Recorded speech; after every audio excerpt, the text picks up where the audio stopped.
what's bigger than distraction is addiction. Are you addicted to a certain format? Now, earlier when you made art or stories, it was a personal piece that you wanted to put out. Then you wanted to entertain. Now you want to distract because there are many things going on.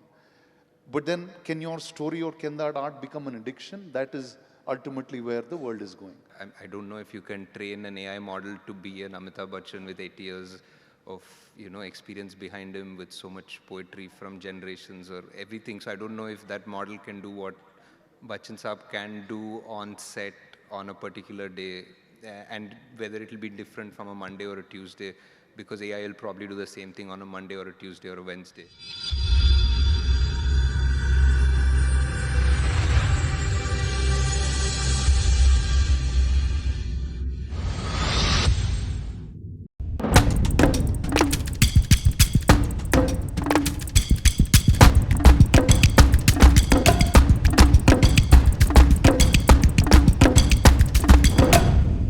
Two speakers who have always embraced technology. They collaborate with it. They see no anxiety around it.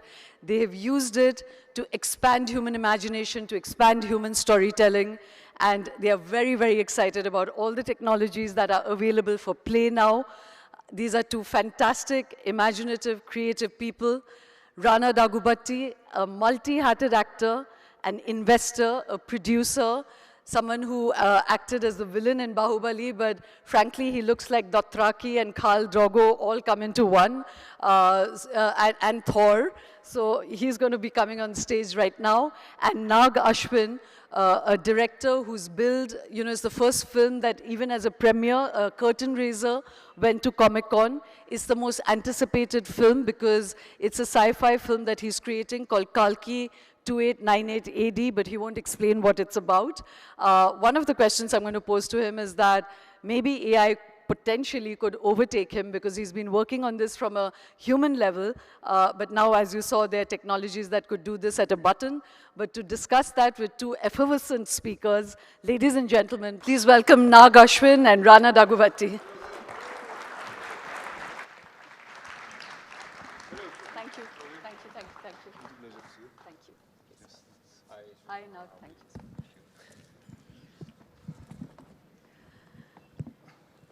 much.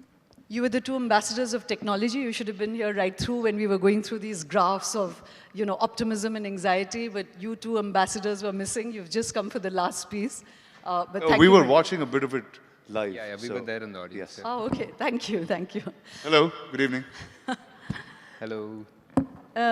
So Rana, I want to start with you. When I invited you, we started talking about, how you feel about these technologies that are coming into play. So just first up, an intuitive gut level reaction. Are you afraid that even as a lover of technology, you're now going to be supplanted by technology, or are you excited about it? See, one is technology is never there to replace anything, right? It just creates a certain efficiency in us where the level of productivity becomes much, much larger. So no, I've always been a fan of technology coming and enhancing creativity. I continue to be a fan and looking forward to everything that AI can do in this world. So you have seen Sora. How do you think you're going to communicate with Sora? And we asked this question earlier, what is human creativity without endeavor? See, the concept of creativity will keep changing over times and cycles. There was something I just spoke to someone else, and this is a reference I take many times to when photography was invented. Everyone thought artists will go out of job. But the only thing that went away was portrait paintings. And artists started doing far more superior things post that era. And the same with every single technology, right? Whether it was VR, AR, visual effects that came for a certain drive, ran the entire decade, helping us create bigger things than we ever created, making the process of filming much faster and easier than what we did. And now we have an entire sea change. You can just type your prompt and you can actually have a film. So I'm actually pretty excited. Now it's a 1 minute that you'll probably get to see, I think, end of March or something, and we're really looking forward to it. As I said, this is a good I'm going to come back to pursue some of that. Nag, I wanted to, your film has not yet been unveiled. You had promised to do a little bit of a showing here. Have you brought your goods with you? No, I haven't. He's promised No, a lot I of people a lot of things. Yeah, Just yeah. A lot missing of people deadlines. have been waiting for this, but we're a little Yeah, behind. you promised to premiere it here. This is a real letdown. What? No. It's still in the works. Like, it's one of those things. I wish I had Sora to help me out. But there's a lot of VFX that's happening simultaneously right now for this project. And The only way you're going to be let off for this is at this very instant to teleport Amitabh Bachchan, Deepika Padukone, Kamal Hassan, Prabhas, all of them onto stage. and for letting us teleport down. myself back. Yeah. No, but jokes apart. This is being posited as the biggest spectacle that has come out of India. You're creating a whole sci-fi universe, and it went to Comic-Con. It's been appreciated. So one, tell us a little bit about it. Since you're not premiering it, at least tell us more than you've told the public about it.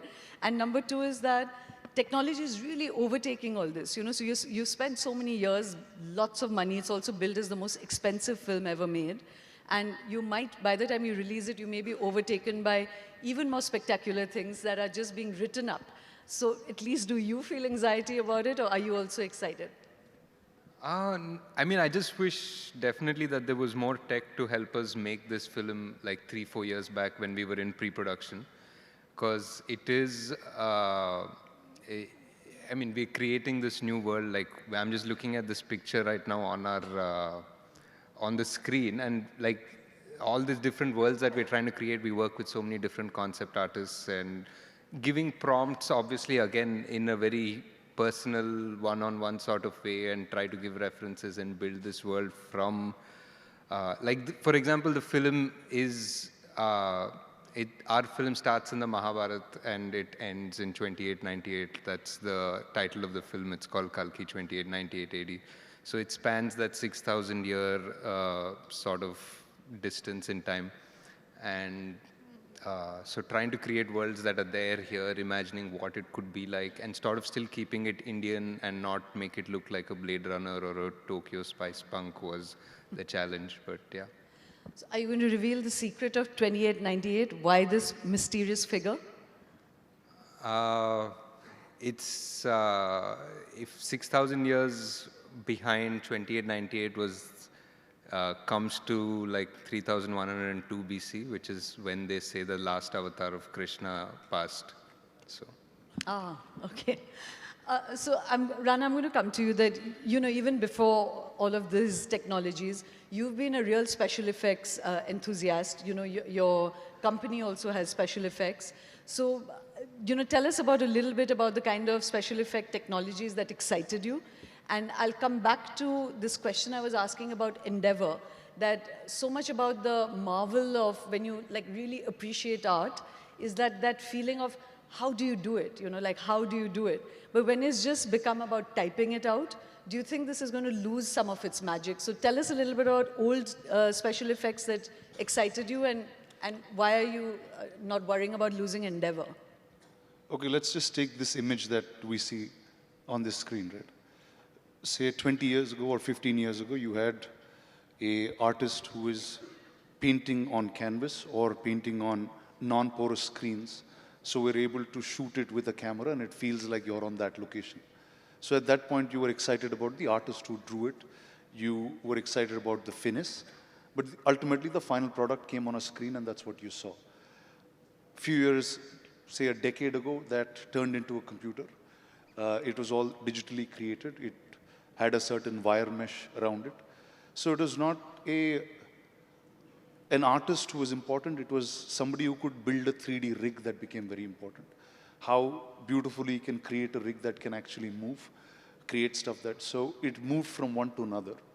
And from there, once the 3D mesh was built, they became texturing artists, we got lighting artists, we got many different forms of artists actually making that one product, something that one person did, about 4 different people did with different skills, different tech. Did it become easier? Time was a very different way because the times we used, say, wall paintings, we use it even now, but cinema was easier. People were more accepting of very basic things. You were fine with. Today you want quality that is far more superior. So every time it changes over time, and say 3 or 4 years ago, that asset is already built. You can just buy it off 3D Cafe or any of these places and just make your own texture. But every time when an audience watches it, there is the same awe, there is the same marvel, there is the same respect that you give a creator and the endeavor that he has made to finally think of this and put it out there. Like everything is being democratic in this world, whether, like earlier, say that same time, 20 years ago, films were made by very few people. 10 years later, many more started making films, and today everyone can be a filmmaker. You can make a film on a phone and that can become viral and 1 billion people can watch it. So it's the same way with creativity. It starts getting closer and closer. Every human being is a creator. It's just that he's never tapped that side of him or her. And I think AI and this access will start giving you that forward foot. So that's where I come from. Nag, you said that you wish you'd had these technologies to be able to make your film. So let me go back to that human endeavor part of it. What has been so tough about what you're trying to do? And what would you have done if you'd had Sora available right now? And just one add-on question to that, which both of you could address, is that this is not just about replacing skills, and I'm asking you somewhat the similar questions that we asked the other directors, because I wanted to see if you all are going to have different reactions to what they had, which is that this is not just replacing skills, but replacing actors, I mean, Sora is literally, it's creating human beings that are complete with micro-expressions, pain in their eyes. Just the whole relationship between director and actor only is going to be replaced. So does that make you think about things? So 2 questions. Not yet, because my film's May 9th. Sora is going to take some more time. Sorry, you said? I said my film's releasing on May 9th. Sora will take some more time. So presently I'm fully on this. But like how I think it could have helped us, I see what you're saying, like because we have to build so many sets and design so many vehicles in this particular film. And it's a lot of a process from ideation to concept to building it, prototyping, machining it, and then aging it and making it happen. And if you do this in Sora, it could be as easy as a prompt and I don't even have to go to VFX. So I'm also thinking that, I don't know yet because we don't know, we haven't gone into that world yet, but is the process of the struggle, will some magic come through it? Because it's happening over a few months and we tweak things and then we tweak things in the process of shoot and we tweak things in the process of post. So something new could happen throughout this whole process. If it's as easy as a prompt and you have something that looks great already and aesthetically it looks like, oh cool, this looks great, let's move on to the next shot. Are you missing something as a creator or I don't know, in the whole process? I don't think we've gone there yet. We don't know yet. So let me ask you a different question, that if you could conjure up an actor that absolutely, puts on screen what's in your head, would you be tempted to drop Amitabh Bachchan, Deepika Padukone, Kamal Hassan, let them all go and just conjure the actor of your imagination? No, because I genuinely don't know what they're bringing onto the table. Like that is all of them. I'm saying any actor, like if you ask any director, if they're fully honest, I think maybe there are few who know exactly what they want and they will stop them from experimenting. I don't know. But for me, it's like I have some material and they interpret it and on set something new happens. And from the years of experience that they have, I don't know if you can train an AI model to be an Amitabh Bachchan with 8 years of experience behind him with so much poetry from generations or everything. So I don't know if that model can do what Bachchan Saab can do on set on a particular day and whether it will be different from a Monday or a Tuesday because AI will probably do the same thing on a Monday or a Tuesday or a Wednesday. I mean, I think that's one radical mistake everyone is making because AI images that we have generated is absolutely not what we are seeing in the newbie halls, because it is responding to somebody, So I don't think there's a repetitiveness to what AI is doing at all. There's a creative dynamic building up there also. But is it still, because we're trying to compare it to an existing person. I'm saying if I am going to try to create a completely new actor, or a completely new personality which is AI generated, then sure, then it's great. But when we're comparing it to a real person, I don't know yet if that... Rana, how would you respond to that question? As a producer, would you drop real-life actors and live with virtual ones? See, if you take the entire animation world, all of the characters that you like are not real, but you feel for them. And it's not today you felt for Mickey Mouse 60 years ago. So that's not going to change at all. But the way you feel for Mickey Mouse and way you feel for a human being that does real things in the real world is very, very different. What has it done? It's gotten more photorealistic imagery. That's been happening over the decade. There's many movies that, what's Love, Death and Robots? Yeah, if you watch that show, there's super realistic human beings. But the way you will connect to them is very different from how you would connect to the actors that you know, or because there's a certain history to them. Like here you go, we spoke about people like Mr. Amitabh Bachchan and Kamal Hassan. Now there's a certain history to them, there's a certain way you've reacted over your lifetime with him. You grew up the last 30, 40 years understanding this persona, and that's what actually is built in you. It's not what Mr. Bachchan is doing that day on set. So that is quite impossible, I think, for AI or anything to replace, because see, today everyone knows it because it's a prompt. It could have been done like a year ago on visual effects. It's the exact same quality. But we just didn't choose to do it because that doesn't take us too far. Or unless there is a whole generation, which is nobody in this room, who starts reacting to things that are digitally made, I think then it's different. So, you know, there's been this whole, you said this, I'll just add one layer to that though, that you said that there's this whole history and relationship, your own memories of Amitabh Bachchan before you're even dealing with him as a director and creator. So there's definitely that aspect. But I was asking you that as a producer, if you could create characters on stage that, on screen that are, you know, very storied or like look completely realistic. There's that Mickey Mouse is a distinction because it's a line drawing. It's very clearly not a human being. But when you can't even tell whether it's a human being or not a human being, it could just be a theater actor that you've put on screen. You know, some of the best movies in the world are not with stars, but with theater actors that you don't know, character actors. Would you as a producer drop human beings to create character actors on screen? Again, it's very dependent on the story that we choose to tell. If that story is choosing, if it's a page of life, if I'm trying to recreate something that happened in the 1990s in a city called Warangal, and I try to cast theater actors from there, what they can bring in life is far more superior than what AI can do. And it also might not be lucratively expensive to just get all of this production done in an AI format. Also, there is a bigger elephant which nobody addresses of copyright, of laws, of you don't know now. If I create something on Sora, does it belong to me or does it belong to Sora? Can I print it on film and can I digitally project that in a screen? Who makes that money? Do I make it or does Sora make it? If I use the likeness of actors like Amitabh Bachchan and Rana, do the actors make money or does Sora make money? So I think there's no, like tech can always keep doing many things, but unless there's a business ecosystem that catches up, this doesn't go too far. There will be bursts that happen because of, like just takes for example, the blockchain world that happened, the NFT, all of that happened during the pandemic just came, everybody got really excited, many people put a lot of money, some people made some money, everyone lost all of it. But no one actually went into the real damn usage of what blockchain does and how it will actually solve the problem. While blockchain is continuing to solve the problems it actually has to solve. So I just feel we'll be in this little media circle of getting excited for things and not. But unless there is a legal stance on that country and that, like the cryptocurrency, India has a certain law, the Middle East has a certain law. So I think AI will need that level of governance before it is commercially used at all.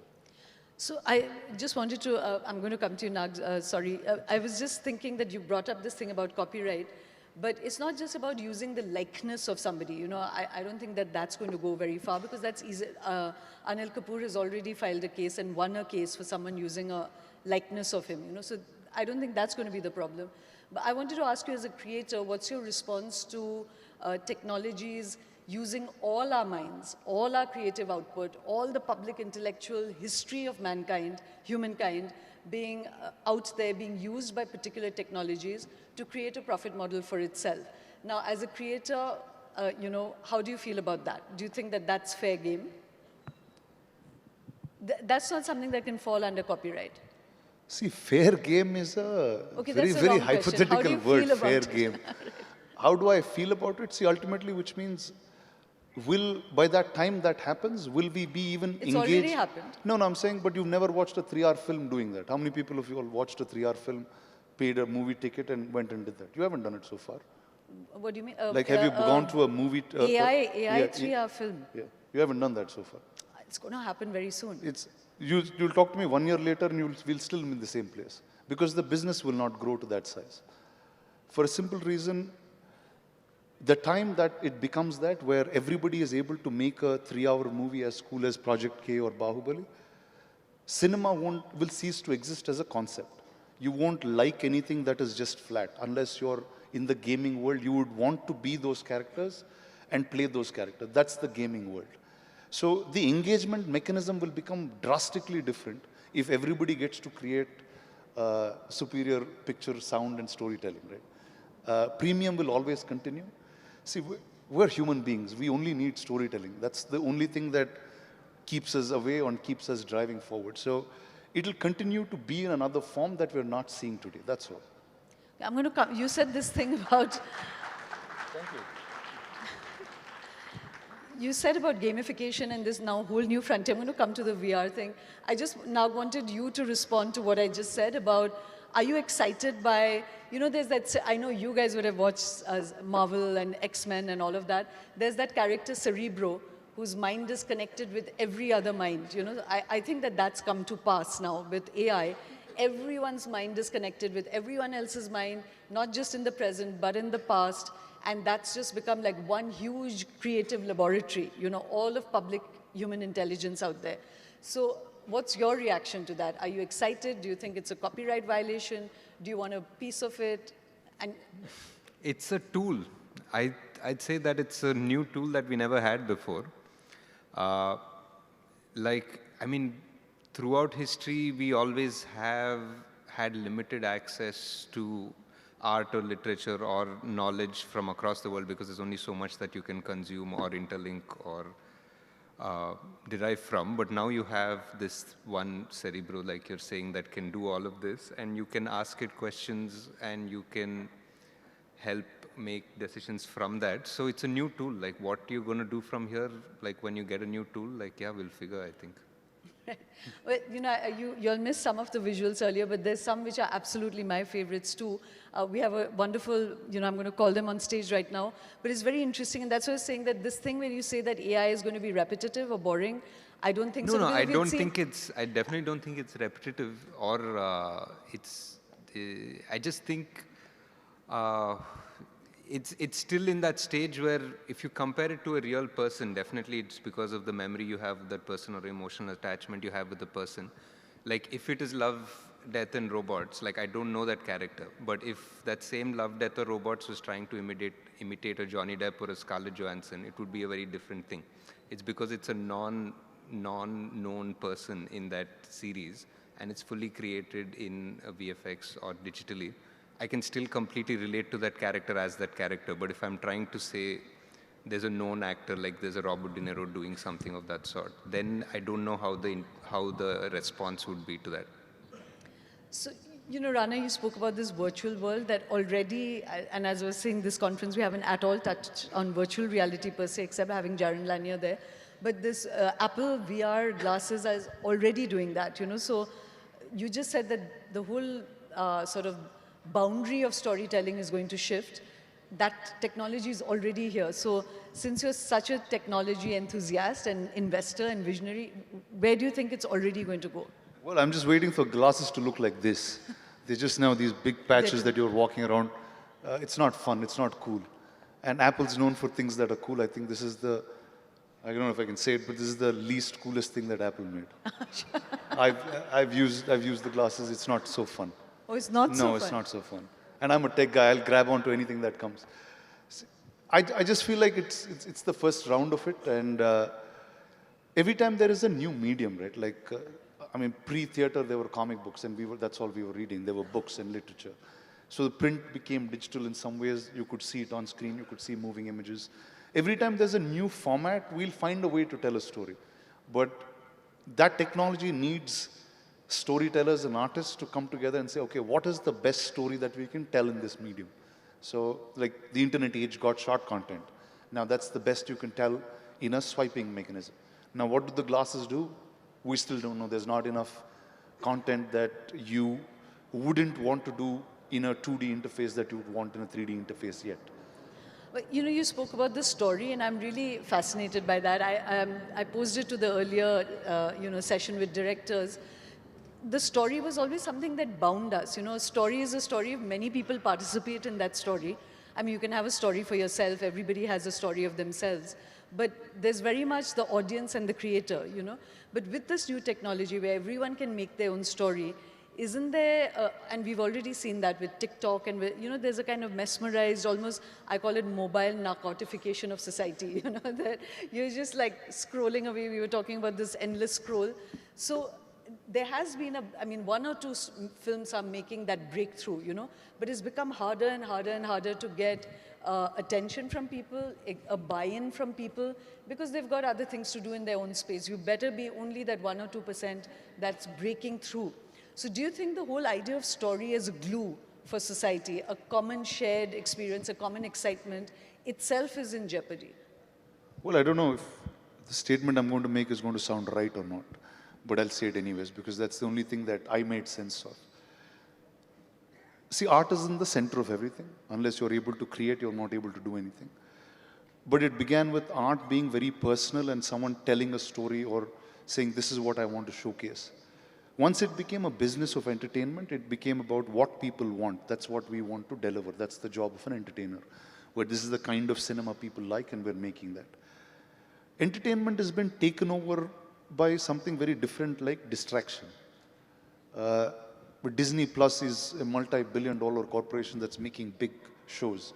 But distraction is bigger. Like one little post of something that you're scrolling says something really wild and nasty, and you just are off the big player, right? And what's bigger than distraction is addiction.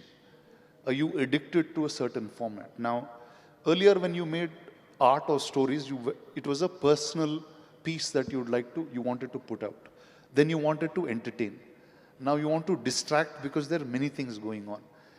But then can your story or can that art become an addiction? That is ultimately where the world is going. So I just feel like it's going to keep changing its cycle and phase, and we just have to, but stories won't continue, stories will continue to exist.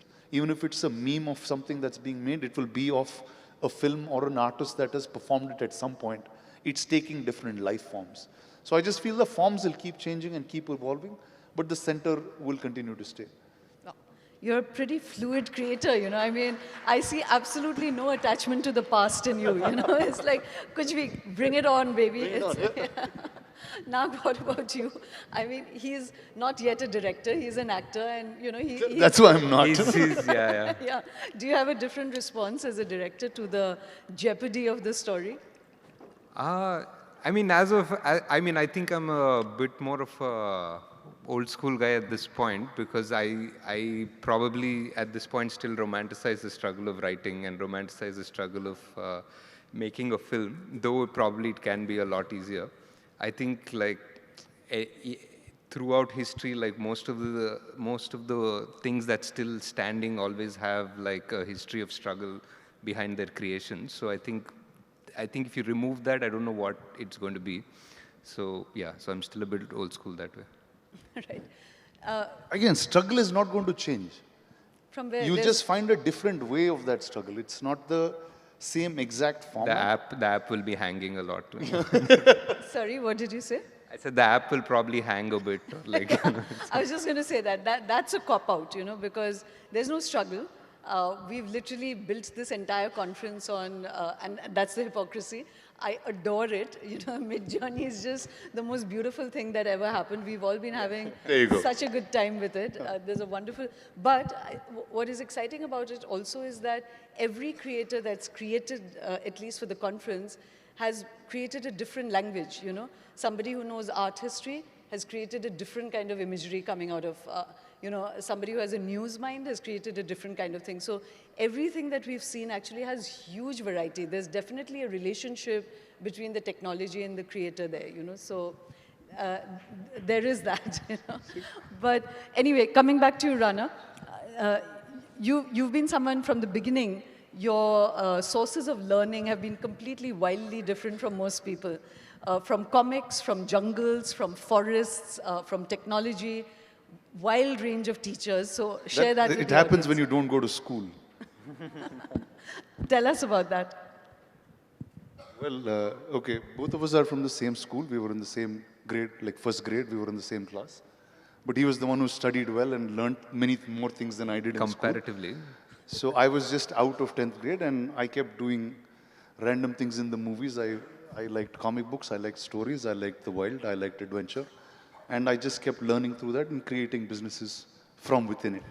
What did you learn from the jungle and from comic books? Well, first comic books I can't not mention Amar Chitrakatha because that to me has taught me more than school. I think everything that I know about India, or rather just not me, I'm saying everybody who speaks English and grew up in a certain generation knows its mythology from those comic books of Amar Chitrakatha.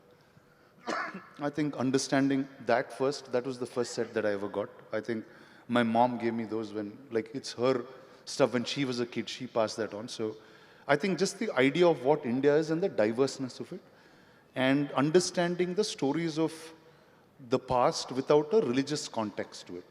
Like, I wasn't religiously driven to know the stories of Krishna. I learned them through the Amar Chitrakathas as pure stories of moral. So I think that gives a very different insight in a strongly religious world, right? Because these stories meant a lot more than that. And from there, you led into the international comics. So everything that I'd make in film or visual effects was part of this journey. And hence I thought visual effects was the first way to enter the movies. What did the jungle teach me? The jungle just taught me calm. I'm just a crazy guy otherwise if I'm in a city and with a lot of people. So just more peaceful and safer for me with forest and animals, safer for me and other people around me also. You're not going to get away with that. I want to know what craziness is. But I'm going to just come back. You said something about the story, the Mahabharata and the Ramayana. I just want to pursue my idea of the story being in jeopardy. These stories have lasted, you know, depending on who's speaking, 5,000 years, 3,000 years, definitely more than 2,000 years. They have held it has a kind of civilizational hold, you know, one way or the other, whatever way it seeped in, it has shaped our psyche. You know, that was the power of the story. And you said your grandmother passed it on, and you know, it's really from oral tradition to written tradition, through cinema, through just osmosis, it seeped into all of us, you know. Why I'm saying the story is in jeopardy is that what is this new generation of creators going to pass on to next generations? What are these stories which are like so atomized? What are you going to pass on? See, over time, right, like, you know, the story has passed one to the other. We just spoke about that. But what each generation got out of the story was very, very different. And there's something that I truly believe is there's so much tech in the past that we don't even know a part of it today. Let's take India examples of the past. Have you gone to the Kailasha temple? Now, we have no idea of how to build that even today. So which means they had a tech that was far superior. None of our stories reflect that. Probably in that next round, we will start understanding what that means. See, these stories lasted the test of time because people were discovering more and more within them. And it'll just be passed on. There's no way. You will always find newer things. No, those stories will be passed on. Yeah. I'm saying that what was created now, what will there be worth passing on to another generation? See, what will be worth passing on? That's actually quite hindsight. What we think about the next generation and what they think about us will be two very, very different things. See, I'm sure all of us said this is what our children should learn and that's what it should be, but they learn something very different. Their world is very different. We got things one after the other. Like, we had a phone that rang in a house, you picked it up, and then after that you had a cell phone that had very little signal. Then now it's everywhere. We saw the openness of the internet and we discovered that. But today's generation gets it all very, very, very fast in one shot. which means their minds are developed in a very different fashion than what we are. Now, the generation that's going to grow up in AI will have a completely different take on what life is and how one needs to lead it. I think we just overcomplicate it and think we are very, very important and we are supposed to set the standards. I don't think that's going to happen. Right.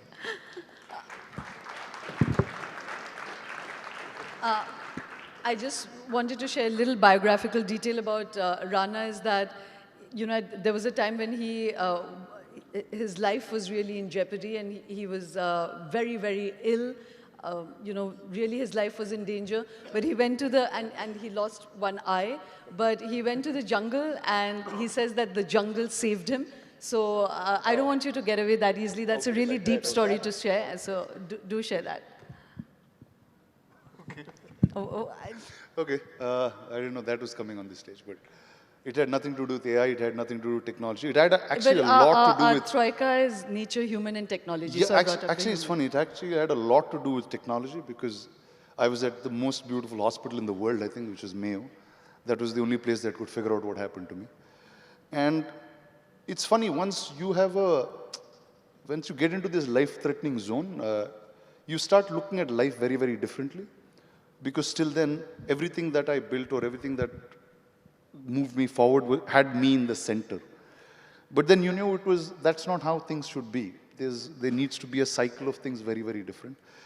And when somebody who's famous, I was after Bahubali at that point, so everybody saw me in a very different way that I looked. And illness will be the first question, right? Everyone asks questions, and you don't want to answer so many people. There's no requirement of stuff. To me, it was harder to live with people in a city because there was too much coming to me. And I started becoming a slightly, like a mean person in some ways. Like, there was a point people were asking about my health. I said, unless you're able to donate a kidney or an eye, don't talk to me. Like, so I said, it's not your problem. I said, I'm looking for a donor. You're going to give me? Others don't ask me this question. So I just became one of those guys, and I didn't like what I was doing, but thankfully enough, I got a chance to shoot some stuff in the jungle, and I was there for many months, almost a year, and I think the jungle, and I shot with elephants. So I just felt like the animals, the jungles, the elephants, nobody judged me, it didn't matter whether I was sick, whether I was trying to recover, whether I was trying to do anything, I think. And that silence is what was needed in my life to come back out in a different form. So I think nature and jungle and all of them are greater healers than anything else that's available. That's absolutely beautiful. You know, Rana, in fact, I would really almost like to accept that we haven't got enough from Nag, but would have loved to end the conference on that because, you know, one of the things that I think doesn't come through enough is that nature really is the best technology, you know. Everything that we've been hearing about, at its heart has an impulse of biomimicry. How does nature do it? And then we're still trying to crack that, you know. So Nag, because you're here, and as I said, there's a triangulate that we've been trying to decipher is nature, humans, and technology. Tell us just two things, anecdotes or sort of relationship that you have with nature, and something about yourself that tells us what's unique about being human, you know. It's like a big, that's like a big one, but as far as nature goes, yeah, it completely, I think for all of us, it's like whenever you're trying to even just be peaceful or even creative or anything, you always find yourself back near like anything which is near the river, the forest, the mountains, the sea, like anything of that, you know, calms, heals, and helps us become like closer to the source. And whenever we're closer to that source, which is the natural cerebro, that's what is downloading our information from the collective AI unconscious, which is Wow, is like the original AI. Right. So. You know, we've been asking everybody does it mean to be human, and we've been talking about creativity. All the previous directors said it comes from the gut, it comes from your wounded childhood, it comes from etc. Where does Nag Ashwin's creativity come from, which is exclusively, uniquely Nag? A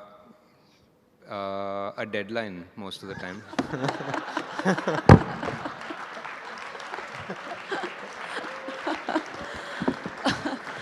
Okay, I'm going to accept that because this conference also has a deadline, which is the limits of human attention.